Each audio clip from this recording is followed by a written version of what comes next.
बिस्मिल्लाहिर्रहमानिर्रहीम। फरमान मुस्तफ़ा सल्लल्लाहु तआला अलैहि वसल्लम, मुझ पर दुरूद पढ़ना पुरसलात की तरीकी में नूर होगा। सल्लु अलल हबीब सल्लल्लाहु तआला मुहम्मद सल्लल्लाहु तआला अलैहि वसल्लम। खुशबू इस्तेमाल करना ये भी सुन्नत मुबारक है। राशिद अतारी न्यू रूहानी इलाज लेकर पेशे खिदमत है।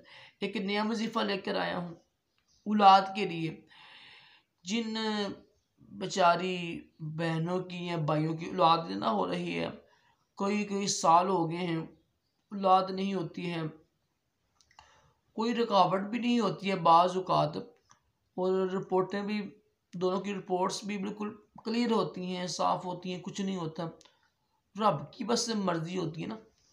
तो जिस रब ने अपने कई नबियों को बुढ़ापे में यानी ज़्यादा उम्र में भी औलाद दी है ना, तो अल्लाह पाक हर चीज़ पर कादिर है।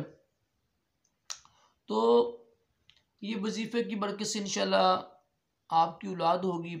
अगर आप देखें ना, यानी बड़े परेशान रहते हैं औलाद की वजह से, और कई कई इलाज कर चुके हैं, तो ये इंशाल्लाह दुआ पढ़ें। कुरान पाक की बरकत से, कुरान पाक की दुआ से इंशाल्लाह आपकी औलाद होगी। मायूस ना हो, ठीक है। बस रब की याद, रब की ज़ात पर यकीन रखें, ठीक है। और देखो, ऐसे से ऐसे नबी गुजरे हैं, 90 साल की उम्र में उनको औलाद हुई है ना। हज़रत इब्राहिम अलैहिस्सलाम को भी हुई है, ज़करिया अलैहिस्सलाम को भी, उनके भी हुआ था।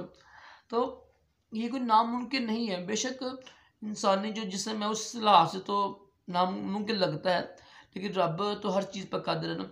ये वजीफ़ा कीजिएगा, बड़ा ही आसान वजीफ़ा है। मर्द भी करें, यानी शोहर भी करे और बीवी भी करे। इंशाल्लाह इसकी बरकत से आपका काम हो जाएगा।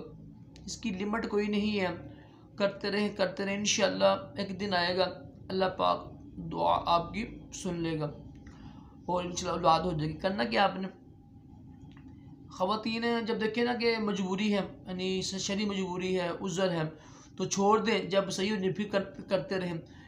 नहीं, ये तो ना हसूल शिफात करते रहें जब तक यानी शिफा ना मिले, जब तक औलाद ना दे। हर नमाज पढ़ के ना, जब भी आप नमाज पढ़ें ना, जब भी नमाज पढ़ें, नफल हो, सुनते हों, फ़र्ज हो, हर नमाज के बाद अव्वल आखिर एक एक बार दुरूशी पढ़ के ना दुआए इब्राहीम पढ़नी है आपने सिर्फ एक मरतबा, और रब से दुआ करें इंशाअल्लाह। कुछ ख़ास तौर पे ना फ़र्ज़ों के बाद दुआ कबूल होती है। तो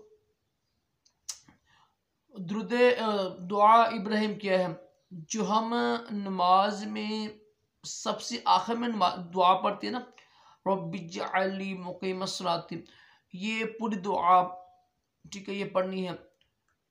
इतनी लंबी तो नहीं है, 2-3-4 नहीं लाइनों की दुआ है, और तकरीबन हर मर्द और औरत को आती है। दुआ इब्राहीम हर नमाज के बाद पढ़नी है, कम से कम एक मरतबा बराबर दुरूशी पढ़ लीजिएगा।